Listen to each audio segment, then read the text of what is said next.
I was standing in the aisle between lumber and paint when my phone lit up like a slot machine. 6 transactions in a row, all flagged approved. Luxury boutique, spa package, designer handbags, private dinner for 12. I wasn't at any of those places. I was holding a box of screws in a hardware store that smelled like sawdust, saving for a foundation I hadn't told anyone about yet. A new house close to the lake. 1 story, wide doorways, light good for old eyes. I had spent a year planning it quietly. I cut cable. I fixed my own brakes. I took cash jobs sharpening mower blades and rebuilding porch steps for neighbors who paid in pies and folded bills. Every spare dollar went into my little surprise. Before we continue, please subscribe to the channel and write in the comments what time it is where you are now. I called my wife first because that's what you do when you're married 44 years and your heart starts pounding like you left the stove on. She answered on speaker. I heard restaurant clatter and a laugh I knew as well as my own breath. "What's up?" she said. "You have my card?" "Yes," she said too quickly. "I needed it for a deposit." "Don't fuss. A deposit on a handbag?" I stared at the screen. On a diamond facial for 3? On a private room with a bottle that costs as much as my first truck? A quieter voice drifted in. Our daughter. "Dad, calm down. It's not a big deal. We'll put it back." "Put what back?" I walked to the front of the store where the manager kept an eye on the door. I could hear a waiter listing wines. "You have any idea what that money is for?"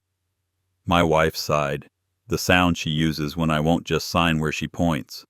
"You always make everything dramatic." "I've made our mortgage payments for 4 decades without drama." My voice surprised me. Too steady. "Tell me you asked." Silence. A fork chimed on china. "Dad," my daughter said, "you're always talking about downsizing like it's an emergency. We decided to give you an early retirement present. Finally enjoy something. The card is for us today, and you the rest of the year." A waiter laughed in the background at something unrelated. It landed in my ear like a slap. "The money on that card," I said softly, "is the frame of a house. It's the first 2 windows and the front door. It's the concrete truck coming at sunrise next month. You bought champagne with my foundation." My wife switched off speaker. "Don't do this," she said in a low voice. "Don't make me the villain. You hoard? You hide. All those envelopes of cash? You made me ask for grocery money like a child. You used those envelopes for grocery money," I said, "and apparently for handbags and spa days." "Ours," she said, her tone firming up. "Our money. Do you think that because the account has my name you can punish me with it?" My wife's voice went brittle. "You planned a house without me. You get a secret dream. We get guilt." In the parking lot, I watched a young man toss a bag of mulch into a trunk. He kissed his wife's forehead as she buckled a baby. I wondered when a marriage turns into a ledger where every kindness is filed as debt. How could my own family do this to me? I asked. And it wasn't a performance. It was a small, plain question that felt like someone had cut the power to my chest. My daughter took the phone back. Her voice was wet. "Dad, you've been so distant since Nana passed.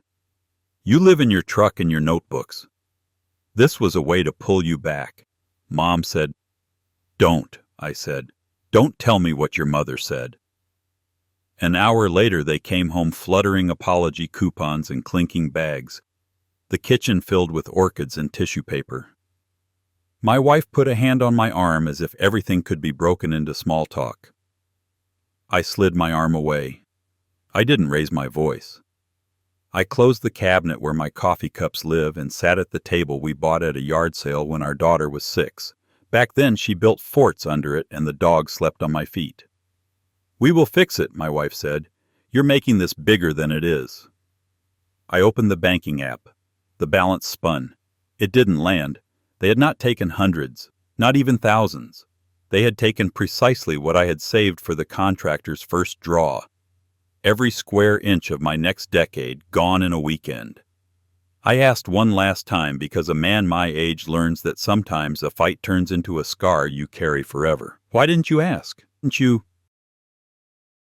Because you would have said no, my wife answered, and that was her version of honesty. I slept in my truck that night, not out of principle, but because the walls of our bedroom felt suddenly like witnesses that couldn't be trusted. At 2 in the morning, a train horn moaned somewhere across town.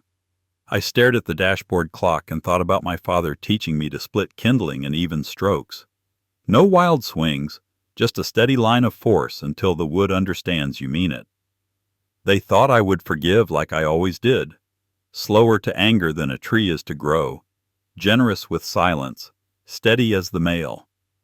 But something shifted in me. I did not scream. I did not break anything. I changed the locks on my forgiveness. You want to know what revenge looks like when a grandfather takes his time? It looks like a man making coffee at dawn with a notebook and a pencil, drawing squares and arrows. It looks like patience measured in receipts. It looks like a smile when he remembers where every spare key is hidden and who signed what forms when. And it begins with one decision: I will not be the surprised one again. I started small. People always underestimate how much work it takes to be cruel in a believable way. I wasn't interested in theatrics. I wanted consequence. First, I called the bank and described the charges. I did not use the word stolen. I said unauthorized by me. They opened a file. I could hear the script in the agent's voice. It made me calm. I asked for the card to be permanently disabled and for a new one to be held at the branch for pickup only by me, with ID and no forwarding. When she asked why I didn't want it mailed home, I said, because it's not a safe place for me right now. And we both let that sentence sit there between us until she quietly flagged my profile for extra verification. Second, I took what was left in my house fund and did an ugly thing that felt like a bruise you press because you want to know the size of it. I moved it, not into a place they could find, into a construction escrow under my name and the contractor's, tied to progress milestones. No one could take from it without both signatures. If I couldn't pour the foundation yet, I could at least harden the soil. Third, I turned to the one skill I knew my family forgot I had. I used to be a maintenance supervisor. My ears are tuned to the language of things that keep other things from breaking. I checked our household's machinery: phones, tablets, laptops, shared accounts, passwords you say out loud when you're in a hurry. People leave their lives logged in like open sheds. No, I didn't snoop through diaries. I am old, not prurient. But I did look at messages, not to read feelings, to follow money. That's when I found the group thread labeled Glow Up Getaway. My wife, our daughter, and 3 of our daughter's friends had been planning this spree for a month. That much I expected. What I didn't expect was the name at the top. A woman I didn't know, leading them like a host. A lifestyle consultant, if I had to guess, skilled at turning wants into musts and husbands into banks. In the thread, the consultant had written, "Just tell him you deserve it. Men your dad's age don't understand investing in yourself. They understand receipts. Let the charges hit at once so he's too overwhelmed to fight one by one." They were coached. My grief wasn't enough to turn their heads, but flattery from a stranger was. My daughter had sent a screenshot of my house sketches to the thread, pictures she took when I dozed in my chair. The consultant replied with a string of hearts and wrote, "He's building a mausoleum for his regrets." You're building experiences. Don't let him drag you into his past. I put the tablet down like it might burn through the table. I drove to the address at the bottom of one of the receipts. A pale brick townhouse with tall windows and a brass door knocker shaped like a swan. The kind of place where the furniture knows it costs more than you. I didn't ring. I watched. Men in narrow suits came and went. Women with hair so carefully arranged it looked like a promise. I waited until evening when one of the consultants slid out in a coat with faux fur cuffs. I followed at a distance older men know, never too close, never too fast. She pulled into a gated parking lot behind an event space. A banner read, "Empower Her Gala." Inside, at a long table draped in white, my wife and daughter stood beneath chandeliers, laugh smiling in the way people do when they are afraid of being the poorest person in a rich room. The consultant touched their elbows like a conductor. I did not cause a scene. Their shame would have turned into my cruelty. Revenge is not about making someone look bad. It's about teaching gravity its work. So I did one simple thing. I took out my phone and photographed the raffle prizes and the sponsor board. A local broker, a medical spa, the consultants LLC, and a charity listed as beneficiary. A shell I later discovered had no filings beyond a splashy website and 3 photos stolen from a stock library. Second hook if you need one. That fake charity was registered by someone with my last name. I didn't know her. My daughter did.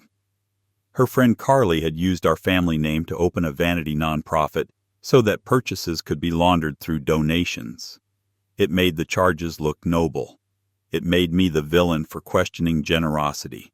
It was fraud on a greeting card. I went home and slept in my truck again.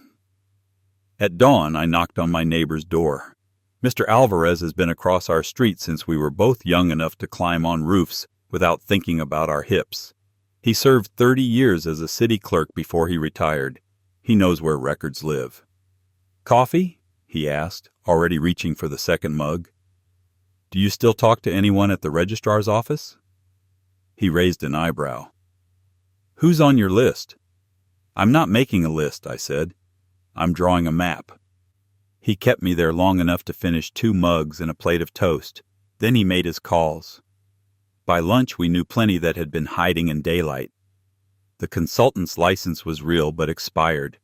The charity had no officers listed beyond a P.O. box, and someone with my family name misspelled. The medical spa was under review for billing minors' acne treatments as oncology skincare to squeeze more out of insurance. I sat on Mr. Alvarez's porch and listened to the wind move in his maple. Men our age learn to let the wind talk a while before we do.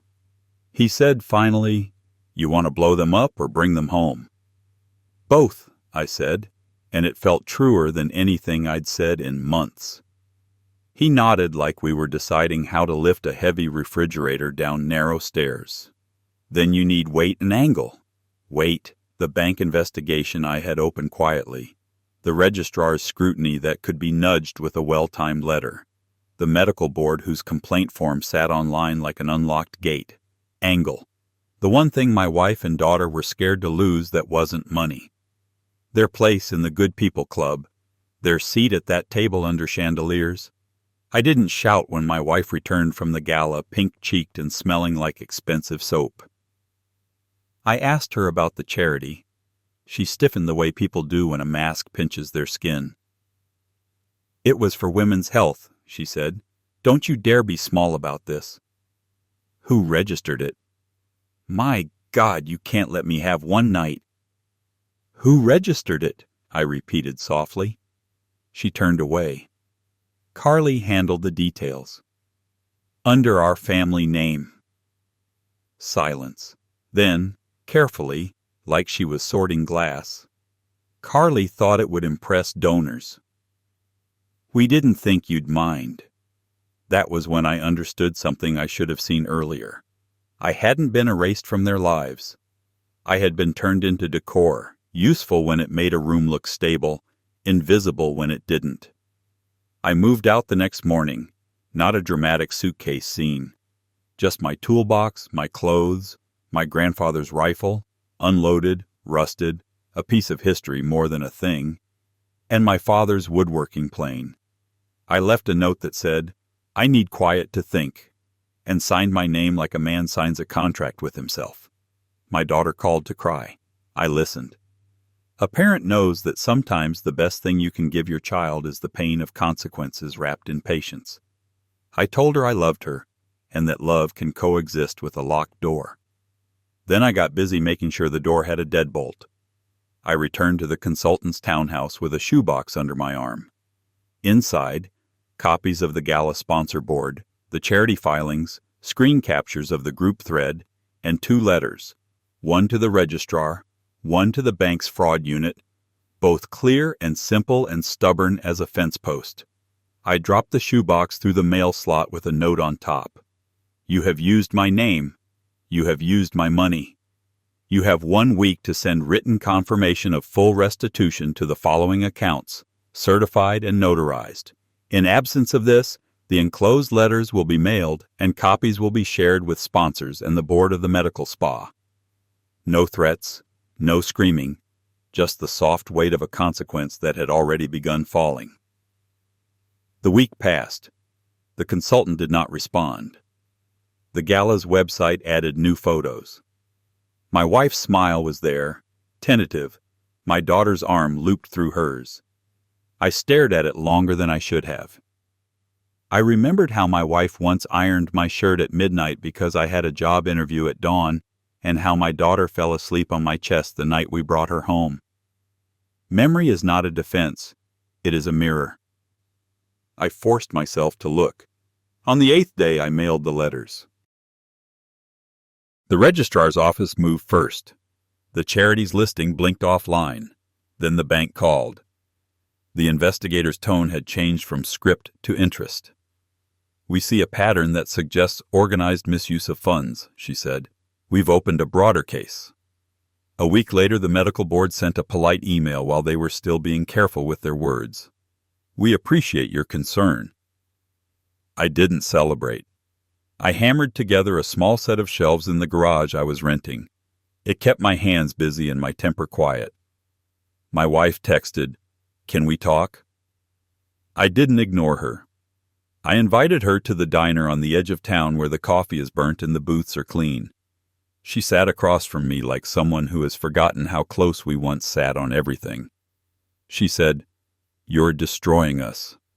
I said, "We destroyed us when we decided kindness was weakness."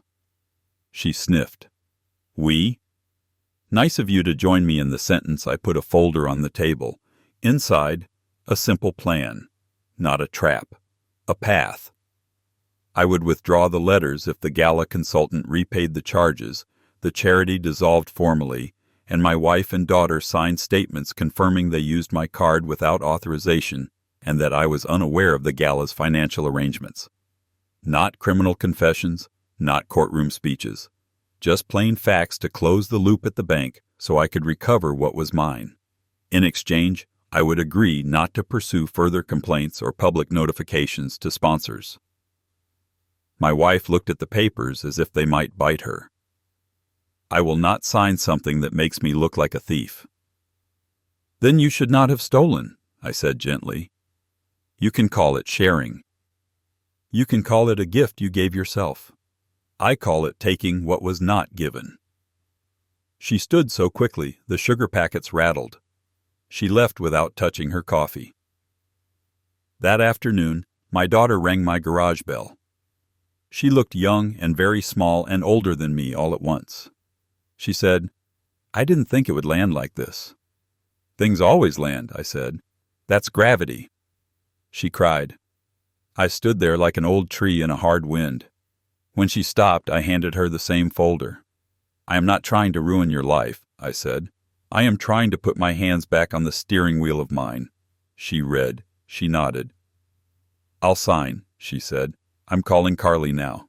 I believed her, and that belief carried me through a gray week in which it seemed nothing changed. Then the bank called again. "We have the signed statements," the investigator said. "We can reverse most charges. It may take a cycle." In her careful voice, I heard a smile. The consultant, however, did not fold. She hired an attorney who wrote me a letter full of words like alleged and vexatious. It was meant to scare an old man. It made me yawn. I sent him a copy of the registrar's formal inquiry and a list of sponsors who had asked for proof of the charity's status. I wrote not snidely, "My only request is restitution. If your client truly believes in empowerment, she will make me whole and move on with her business conducted within the law." He did not write back. The registrar's inquiry became a hearing. I didn't attend. I wasn't needed. The charity dissolved. Sponsors asked for their donations back. The consultant's gala took its website down. Her LLC status shifted to inactive while the board and bank finished their work. Sometimes justice is a paper word that hides a lot of small gears grinding. I could hear them, like a distant mill. A month later, the construction escrow released the first draw. The contractor called me at 6 a.m, like a boy with a fishing pole. Weather's clear. We can pour Thursday. I stood on my empty lot by the lake in a jacket too thin for the wind. The sun climbed up, stubborn, the way it always does when you think you've broken something beyond repair. The cement truck roared like a drumline. The hose arced like a black neck, and then the gray river came, thick, steady, certain. I spread it smooth with a tool whose name I had always liked. A bull float. It teaches you to hold the handle loosely and let the weight do the work. My wife did not come. My daughter did. She stood on the edge, hands in her pockets, hair in her face. She said, "I sold the handbags." "I didn't ask you to," I said. "I know." She kicked a pebble. "I wanted my son to see me choose better." I kept the float moving. "You can come on Sundays if you like," I said. "Bring him. We'll hang shelves." She nodded. "Mom?" She didn't finish. "Your mother will figure out her next right thing," I said. "So will I." She watched the concrete find itself. "Are we okay?" "We are not undone," I said. "That's a kind of okay." The bank's final letter arrived on a bright afternoon. Most funds restored. Some losses acknowledged as unrecoverable. Justice wears a practical dress. It doesn't glitter. I put the letter in a folder with my father's discharge papers and our marriage certificate, and our daughter's first report card, where she had drawn a dinosaur in the corner with 3 hearts above its head. That night, I sat on a stack of lumber that would be my kitchen wall someday and drank tea from a thermos. A heron lifted from the reeds with that particular grace only age gives, every beat measured, no flapping wasted. I felt something that startled me because it had been gone for so long I mistook it for a fantasy. Peace that wasn't purchased by swallowing my voice. People talk about revenge like it's fireworks. For me, it turned out to be a different kind of light. I did not ruin anyone. I did not set a match. I simply insisted on the truth until the truth did its job. Weeks later, my wife asked to meet. We sat on a park bench, 2 people who had built a whole life out of shared errands and bedtime stories, and now were trying to see if the bones of that life were still strong. She said, "I want my husband back." I said, "I want a partner." We didn't decide anything. We started something. Counseling with a woman recommended by Mr. Alvarez's wife. Not because we were weak, but because we were tired of acting strong in the wrong directions. At the first session, the counselor asked me what I wanted most. I surprised myself by saying, "A house where no one thinks ours means whatever I take when he's not looking. A house with a front door that opens to people who knock." My wife stared at her hands. She said very quietly, "I forgot you were building that house for me too." "I was," I said. "I am. If you want to come home, the door will be heavy and honest." On the day the windows went in, my grandson handed me screws like he was passing me pearls. My daughter laughed at how efficient we were. My wife stood in the yard holding lemonade, eyes shining like the varnish wasn't even dry inside her. We are not fairy tales. We will always have a ledger of hurts and healings. But there's a photograph on the mantel now that means more to me than any gala picture ever could. 4 hands pressing prints into wet concrete at the edge of the patio. My old hand, my wife's slender one, my daughter's strong one, my grandson's small one. Underneath I scratched a line my father used to say when the work was honest and the day was long. Weight and angle. Justice didn't arrive with sirens. It arrived as an intact self. It arrived as a porch light. I turn on at dusk because I know who I am welcoming and who I'm not.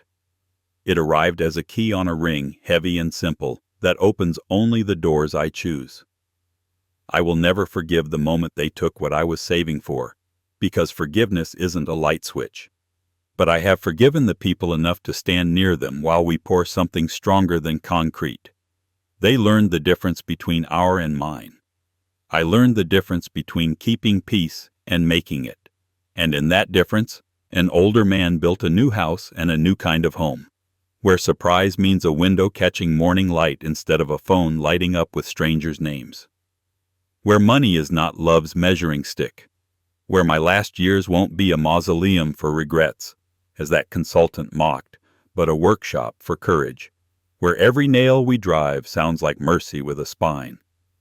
The first night I slept there, coyotes yipped far off, and the lake breathed in and out like something alive. I didn't dream of receipts.